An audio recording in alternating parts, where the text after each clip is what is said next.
Le ministre des Affaires étrangères algérien Ahmed Haftar a reçu le 11 mars 2025 la vice-présidente de la Commission de l'Union africaine, Monique Nsanza Baganoam, en visite d'adieu avant la fin de son mandat. Il a salué son engagement pour l'agenda continental et lui a souhaité du succès. L'entretien a permis un échange sur les défis sécuritaires, politiques et de développement en Afrique, et sur le renforcement de l'action commune du continent. Monique Nsanza Baganoam, économiste et diplomate rwandaise, a exercé les fonctions de vice-présidente de la Commission de l'Union africaine UA du 6 février 2021 jusqu'au 15 février 2025. Elle a été remplacée par l'Algérienne Selma Malika Haddadi, élue à ce poste lors de la 38e session ordinaire de l'Assemblée des chefs d'État et de gouvernement de l'Union africaine.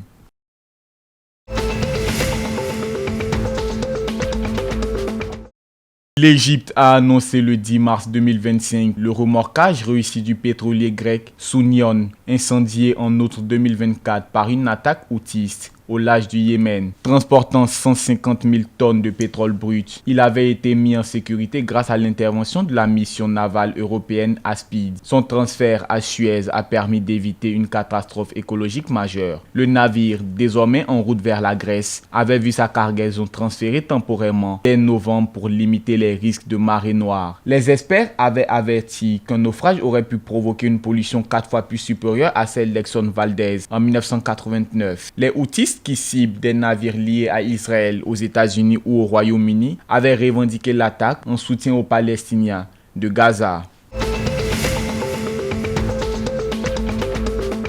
La compagnie libyenne Akakus Oil Operation a achevé le forage du puits B52H dans le champ de Sharara, capable de produire 1750 barils par jour. Parallèlement, la National Oil Corporation a lancé son premier appel d'offres depuis 2008 pour l'exploration pétrolière, couvrant plus de 20 000 blocs offshore et onshore. Cette initiative vise à relancer le secteur énergétique libyen et à attirer des investisseurs étrangers. Les forces de sécurité tunisiennes ont démantelé un réseau international de trafic de stupéfiants dépendant de la Tunisie à l'Europe. 3 individus dangereux ont été arrêtés le 10 mars 2025 aux berges du lac 1 à Tunis, tandis qu'un 4e est recherché. Les autorités ont saisi 1024 timbres en carton contenant des substances hallucinogènes. Les suspects sont en détention et les procédures judiciaires sont en cours.